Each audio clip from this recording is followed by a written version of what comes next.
adjustment. I mean, that they've had success. And what is it in your mind about it that makes it so tough to play, even though you have tons of film and you've seen it before? Well, without getting too technical, here's what I would say. They do it. Whatever you do against it, they have more answers. You hear people say, "Well, it's cut block." It's none of that. They run it with such precision, and if you make an adjustment, even the smallest adjustment, even though you think it's still just the triple option, they have 20 different ways to attack what you're doing. And so when we go on the field tomorrow, we know that they know what they're doing against us better than we know what we're doing against them. And so we have to just hope that your players, make plays, turn it into football, and get off blocks and tackle. Because at the end of the day, that's what football is. It's about getting off blocks and making tackles. But I would say this: we've watched other option teams, we faced other option teams in years past. No one does it like these guys do it, and that's because of the level of player that they have as well. So you take tremendous players and tremendous coaches like Ivan Jasper and Ashley Ingram and all that staff, and then you run a system that's not only hard to defend because there's multiple options on every play, but also has answers for everything, and it's really, really hard to defend. People have tried all kinds of things this year in our league, and no one's really been able to kind of tame it. Especially at the latter part of this year. And we know as we go out there, there's no stopping the offense. You just have to hope that maybe you get 2 or 3 stops within the course of a game. So.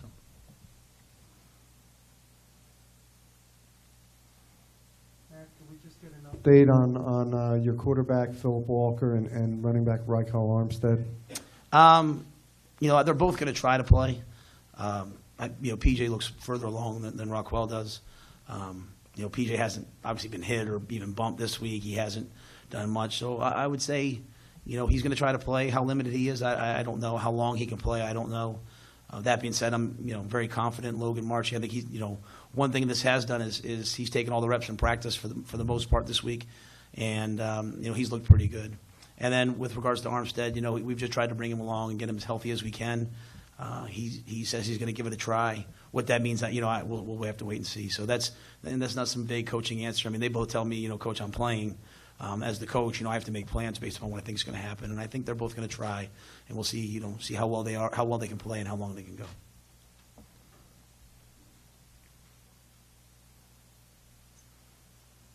Matt, can you talk about the league a little bit? I mean, it seems to be growing up every year, and this year you have 5-6 teams with 9 wins.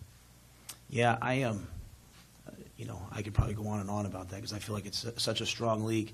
And here's how strong I think the league is. That you have a team that lost 3 games. You have a team that finished 2-3 in the American Athletic Conference West, and they're ranked. You know what I mean? So you can lose 3, like the SEC. You can lose 3 conference games and still be ranked. I think that speaks a great deal about the level of team in this league. I mean, you watch Tulsa, fantastic. SMU, I feel for them. If the young quarterback came in, but they were a tremendous team. And if Matt doesn't hurt his leg, they're another bowl team.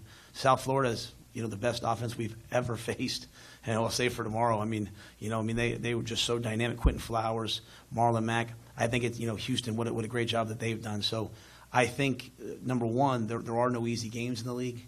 Number two, I think there are several top 25 caliber teams in the league, and then number three. I think that when teams can go out and beat highly ranked teams from outside the league, and then they lose teams within the league, it says you have a great league, and that's why we put the P6 sticker on our helmets proudly, because there's no doubt of where we are and what we are and the level of play that's happening within the conference. I mean, we went down to Memphis and lost at Memphis to a really, really good offense, a great defense, and a tough place to play. I mean.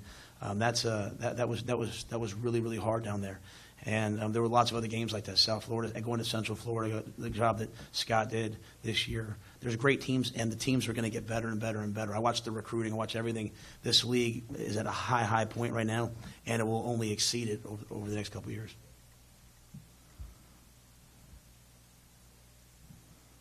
You guys let me off the hook, or what? I'll start telling stories if you need me to. All right. Well, thank you very much. We'll bring Coach Ken Niumatalolo up in just a short minute. We'll do a photo op up here. Oh, no, he's so much taller than me. He look terrible. You can step down now. Okay.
Okay, we're joined now by Coach Ken Niumatalolo from Navy, champions of the West Division. Coach, thanks for your hospitality and your staff's hospitality this week. We appreciate being here. If you would take a minute to give an opening statement on your thoughts on playing Temple this week and how the preparations have gone. Well, first of all, I want to congratulate Matt Rhule and the Temple Owls for winning the East Side, and they had a great year. It's going to be a great game. We're looking forward to playing them. I have a ton of respect for Matt and his program and, you know, who he is as a person. I've gotten to know him over the years in this conference. You know, also we're both Under Armour, so just knowing him at different functions, just a great man. It's an honor for our football program and for the United States Naval Academy to be here. It's an exciting time for us, uncharted waters. It's kind of cool to have a press conference, you know, for the championship game, you know, so even though I live 5 minutes away from here, it's still an exciting drive to be here. You know, we're grateful for Mike Orozco and all that he's done with our conference. You know, I still remember our first meeting 3 years ago and talking in a group of coaches and, you know, great coaches in the room and just talking about our league and what we could do to help with our league and to get some notoriety and recognition and to build our brand. And I think it was Coach Tupperville that said, you know, the thing you have to do is win. You have to win on the field. There's a lot of things you can do, but you got to win. And so, obviously, this is a really, really good football league. A lot of good teams, a lot of good coaches, and we feel very fortunate to be representing the West. We've had some really good football games against good teams, and we're humbled and honored to be here and represent the West in this conference championship. We'll take questions for Coach, please. We'll bring a microphone to you. Coach, this is an interesting matchup between your offense and their defense. Both of you highly ranked in the country. Can you talk about what you've seen on film on their defense and like what kind of problems they pose? Well, we played them a couple years ago, and you know, Coach Snow, defensive coordinator, is one of the most respected defensive coaches and coaches in the country. They're tough, hard-nosed. His defenses have always been really good, but they're well coached. They're hard-nosed. They present a lot of issues because they have a lot of pressures and do a lot of different things. Even though they may not have the same type of pressures against us, he likes to change fronts and change defenses. So we have to be on point. You know, the last time we played, they played a lot of different fronts against us and a lot of movement, different things. And so we're prepared to play in an attacking, aggressive defense, which is, kind of a trademark of Coach Snow. But we have a ton of respect for him. Like I said, being in this profession, you know the type of coach that he is, and it's going to be a great challenge for our offense. You guys have been going up and down the field pretty well the last 7 games. Coach Jasper said it's probably going to be a lot tougher sledding against this great defense. Are you worried about how your team might react if they don't move the ball as well as they've become accustomed to moving the ball here lately? Well, I think a bigger part of it's twofold. It's they're really good on defense, obviously, and they huddle on offense. You know what I mean? And they're hard-nosed, old school, run the ball downhill. Where we played the last couple games that we played, everybody's, most of the teams in our conference are up-tempo, trying to get 90 snaps in. And so some of it fed into what we were doing, just playing those guys that like to go fast. Where now we're going to play a team that's very similar to us, that, they run the ball, they're tough, and defensively, like, I said earlier, they're really good defense. So we just got to know that the possessions aren't going to be like they've been in the past. You're going to play a really tough, hard-nosed defense. They're going to possess the ball. They're number 5 in the country in time of possession. They actually hold the ball longer than we do. And so, like I said, there's a reason that they're here. It's not a fluke. They're a really good, solid, all-around football program, offense, defense, special teams. And we got to be ready. If we have to punt, we have to punt. You know what I mean? But we recognize this is going to be a tough game. Last 7 games, Will Worth has had numbers that compare with anybody in the country. Given your efficiency offensively, how does he compare with some of the other quarterbacks that you've had? Well, he's on track to break all of the records that we've ever had here. You know what I mean? So, and we've had some really good quarterbacks, starting with the one last year. Keenan, was a remarkable quarterback for us. Prior to that, Ricky Dobbs, they really had some really good guys. And, coming to the season, we thought Tonga was going to take the reins, and unfortunately he got injured. And Will's just, I can't say enough about how well he's played, how he's led our team. And you always, and I've said this before, you hope that your guys play well, but he's playing on an unprecedented level, a level that we haven't, we've never seen before. He's on track to break all of Keenan's records, and most of Keenan's records are NCAA records. And so, it's remarkable what he's done. And because of Will, we're here. That's just the truth. Because of the play of Will Worth, we're here in this conference championship.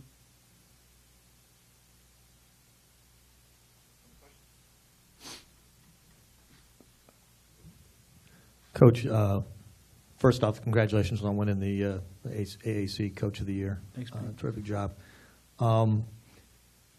Pre-conference, you'd be in the midst of a 2-week preparation for Army.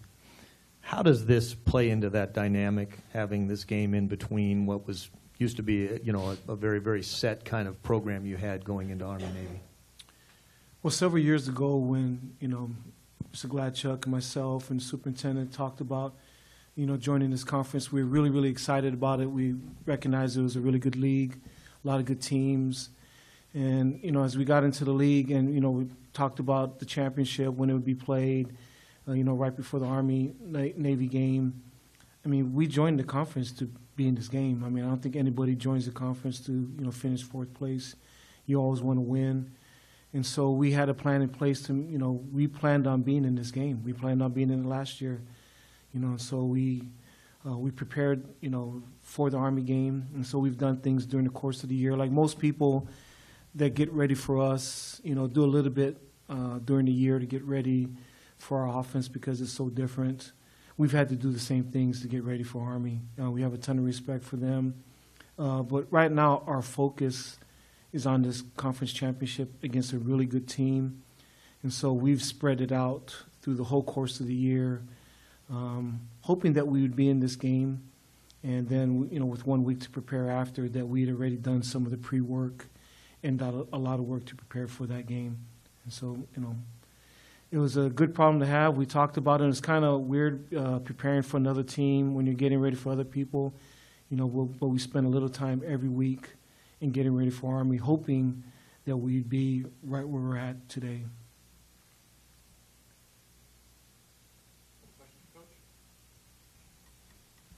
Thank you.